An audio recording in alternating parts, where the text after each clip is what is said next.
Bien, Dios les bendiga. Agradezco a Dios por esta nueva oportunidad que me da de estar con ustedes. Los saludo y me da gusto de compartir la palabra de Dios. Y seguimos hablando acerca de la forma de ser de Dios, la que desde un principio que comenzamos estos estudios decidimos compartirlos para acercarnos a Dios por medio del testimonio de las Escrituras y con la ayuda del Espíritu Santo. La Escritura dice en Corintios que nadie conoce las cosas de Dios sino el Espíritu de Dios, y Él nos las puede enseñar porque Él fue quien inspiró su palabra y nos puede ayudar a través de esa inspiración a llegar a conocer a Dios. Dios es un Dios maravilloso y el resultado de conocer a Dios es de mucha bendición. Eso nos motiva a seguir adelante y eso nos sumerge en más confianza, en más adoración. Pero eso sí, nunca llegaremos a conocerle a profundidad. Pero a medida de que el Espíritu Santo nos lo va revelando en las Escrituras, más nos damos cuenta de que realmente no sabemos mucho de Él. Pero gracias a Dios por su Espíritu y por la palabra, porque nos dan un testimonio claro y un testimonio confiable. Pero hoy quisiéramos dirigir nuestro enfoque hacia el Dios que no cambia. Y eso lo encontramos en Malaquías capítulo 3, versículo 6. Dice así: porque yo Jehová no cambio. Por eso, hijos de Jacob, no habéis sido consumidos. Lo que vemos nosotros aquí, una de las formas de ser de Dios es que Dios no cambia. La primera palabra que encontramos en este versículo dice: porque yo Jehová. Yo Jehová. Me gusta cómo la Escritura define la palabra Jehová. Y es Jehová Dios. Jehová Dios, el Dios eterno, el Dios que tiene vida en sí mismo, el Dios inmortal, el Dios que que es coexistente y que da vida a todas las cosas. Él es el principio y el fin, el A y la Z. Él es el gran yo soy, el Dios de antes, el Dios de hoy y el Dios de mañana. Y Jehová Dios, Él no cambia. Y es lo que quisiéramos nosotros considerar, esas partes del Señor que no cambia. Por ejemplo, nosotros sabemos que Dios es espíritu. Juan capítulo 4, versículo 24 dice que Dios es espíritu. Pero ese espíritu tiene un ser, tiene una forma de ser, tiene una naturaleza, tiene atributos, tiene virtudes, tiene perfecciones, y por medio de ellas Él se da a conocer cómo es. De tal forma que podemos ver que Dios tiene atributos que se consideran que no son comunicables. Por ejemplo, Él es omnipotente, omnipresente, omnisabio, todo lo puede, todo lo sabe, todo lo ve, todo lo conoce y está en todas partes. Esos atributos son únicos de Él, pero hay otros atributos que Él nos comunica. ¿Como cuál? Como el amor, la paciencia, la bondad, la misericordia. Son atributos que Él nos va comunicando por medio de su Espíritu Santo a medida que nosotros le vayamos permitiendo trabajar en nuestras vidas. Pero en cuanto a sus atributos, Dios no cambia. ¿Por qué? Porque son infinitos y son perfectos y son únicos. Entonces Dios siempre es omnipotente, siempre Él está haciendo maravillas y milagros y no ha cambiado. Y es bueno entender este atributo porque su poder no ha cambiado. Podemos experimentar su poderoso brazo, su gloriosa mano, así como Él pudo secar el mar rojo con su poder. Él sigue abriendo los mar rojos de problemas y difíciles circunstancias. Y Él siempre es un Dios que todo lo sabe, un Dios que todo lo conoce. El ojo de Dios siempre todo lo ve. Y la mente de Dios siempre todo lo sabe. No se ha oscurecido su ojo ni su mente se ha debilitado. La mente divina todo lo sabe. El ojo de Dios todo lo ve. Y no solamente eso, sino que su amor es un amor eterno. Es un amor que nunca se agota. Y lo que el mundo necesita conocer, un amor que nunca se acabe. un amor infinito. Y así es nuestro Dios, Él tiene un amor infinito. Él siempre es santo, Él siempre es justo, Él siempre es misericordioso, Él siempre es compasivo, Él siempre es bondadoso. Y es bueno saberlo, ¿verdad? Saber que nuestro Dios nunca cambia, que siempre sus brazos están abiertos para cualquier persona que quiera refugiarse en la misericordia de Dios. El Señor dijo, el que a mí viene, no le echo fuera. Podemos venir a Dios donde quiera que esté. ¿Por qué? Porque su mano poderosa no se ha cortado para salvar y su amor es inagotable, amor que nunca se agota. Él es un Dios que no cambia en sus atributos, pero también es un Dios que no cambia en sus planes eternos. Recordemos esto. Dios es un Dios que no cambia, pero Él, antes de la creación de todas las cosas, Él iba a tratar con el hombre diferente. Por ejemplo, antes de la gracia estaba la ley y después vino la gracia. Eso se llaman decretos eternos. Antes de que Dios creara el mundo, Él ya había planeado, Él tenía un plan y se le conoce como dispensaciones. Tenemos la dispensación de la inocencia, de la conciencia, el gobierno humano, la ley, la gracia y el milenio. Son dispensaciones que Dios planeó antes de crear el mundo para que en el tiempo de la vida, en el tiempo cuando Él hubiera creado la tierra, Él iba a tratar de diferente forma con el hombre. Ese es un plan de Dios para el hombre. El periodo, el plan, la dispensación de la gracia ya pasó. Cuando Cristo vino, me gusta lo que Cristo dice. Cuando Él estaba en el aposento alto con sus discípulos, Él dijo, esta es mi sangre del nuevo pacto. ¿Por qué? Porque era un tiempo de cambio de Dios, de cómo tratar con el hombre. Ya no era más bajo lo que el hombre haga, ahora no. Ahora es bajo lo que Cristo hizo. Dios no cambia en sus planes.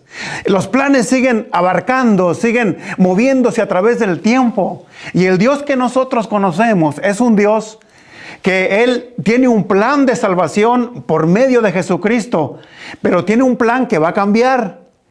Por eso podemos decir claramente, muy convencidos, de que los planes de Dios no cambian en cuanto al trato con sus criaturas. Y Él desea que en este plan los hombres le conozcan, que acepten el plan de salvación. Un plan que se realiza por medio de lo que Cristo hizo en la cruz del Calvario, no tomándole a los hombres en cuenta sus pecados. Si el hombre reconoce, se arrepiente y acepta el plan de Dios para que el hombre sea salvado, perdonado, justificado, santificado y glorificado. Eso es hermoso. Pero es un plan de Dios que tuvo antes de la fundación del mundo y Él no cambia en sus planes. Ahora, esta dispensación va a pasar como pasó la ley. Hay que aprovecharla porque tiene un tiempo donde esta dispensación pasará, pero Dios es fiel a sus planes dispensacionales. Ahora, recordemos otra cosa. Dios es fiel en cuanto a sus promesas. Nosotros como seres humanos somos personas que cambiamos. Cambiamos porque somos humanos, cambiamos nuestras emociones, nuestros sentimientos, ¿verdad? Nuestras resoluciones. Hay veces que no podemos y no pudimos cumplir por X razón. Pero mi Dios no cambia en cuanto a sus promesas. Él es fiel.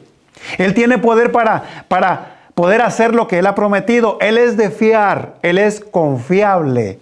Y el Dios que nosotros servimos y conocemos es un Dios poderoso para hacer lo que Él ha prometido. Tenemos promesas gloriosas, como lo llama el apóstol Pedro.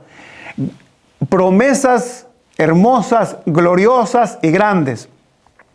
Y me gusta porque las promesas en Dios son sí y son amén en Jesucristo. Tenemos promesas gloriosas que tienen que ver, ¿verdad?, con acontecimientos que han de venir. Tenemos promesas que tienen que ver con la doctrina.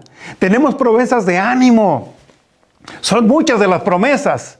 Creemos que en Cristo hemos sido justificados, santificados, redimidos y perdonados. Son promesas de carácter doctrinal, pero también hay promesas de carácter, diríamos, que levantan el ánimo, que entusiasman, que nos levantan de alguna manera el rostro para seguir adelante en medio de las aflicciones. Porque mi Dios es fiel.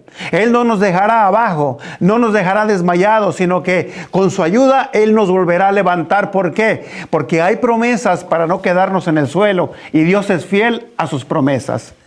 Pero también hay promesas no solamente de motivación, hay promesas de carácter, diríamos, son promesas que tienen que ver con escatología. Por ejemplo, Él es fiel a sus promesas. Él prometió venir y raptar y llevarse a su iglesia. Yo espero esa promesa. Él vino una vez, pero vendrá una segunda vez sin relación con el pecado para llevarse a los que le esperan. Yo le estoy esperando y posiblemente tú lo estás esperando. Si no, acomódate y afírmate. Acepta el plan de redención para que tengas esta esperanza. ¿Por qué? Porque Él viene para levantar a los que le esperan. Hay promesas de que un día Él nos va a galardonar por lo que hicimos en la tierra. ¿Dónde va a ser eso? En el cielo. Y Él es fiel y un día lo cumplirá. Los hombres se olvidan, los hombres muchas veces no reconocen, pero Él un día en el cielo reconocerá todo lo que hacemos para Él. Lo que inviertes en gasolina, lo que inviertes, ¿verdad?, para poder hacer un sermón, lo que inviertes en tu prójimo, lo que inviertes en lo que es el ministerio. Un día Dios te va a galardonar por todo eso y lo esperamos. ¿Por qué? Porque es una promesa de carácter escatológico. Espero el juicio bema, espero las bodas del Cordero, espero un día venir con Cristo y espero que junto con Él, literalmente, reinemos sobre la tierra. Porque Dios es fiel a lo que ha prometido. Sean promesas doctrinales, sean promesas de ánimo, sean promesas escatológicas, mi Dios es confiable, Dios es fiel. Pero también Dios es fiel en sus amenazas y advertencias y juicios. La Biblia dice, porque de tal manera amó Dios al mundo, habla del plan de salvación, para que todo aquel del mundo que en Él crea no se pierda, mas tenga vida eterna. Pero esta es la condenación que vino al mundo, que los hombres amaron más las tinieblas que la luz. ¿Qué quiere decir? Que el plan de Dios se comunica por la televisión, por los medios, las redes sociales, pero no todo el mundo abre el corazón. Dios desea que todos los hombres sean salvados.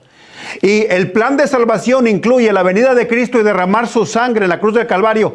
Pero hay una amenaza a todo aquel que no crea, a todo aquel que la sangre de Cristo no la reconozca. Entonces hay una amenaza ¿de qué? Del infierno. Hay una amenaza ¿de qué? De maldición. Hay una amenaza de ruina. Pero aquellos que hemos decidido aceptar el plan de salvación, tenemos la esperanza del cielo.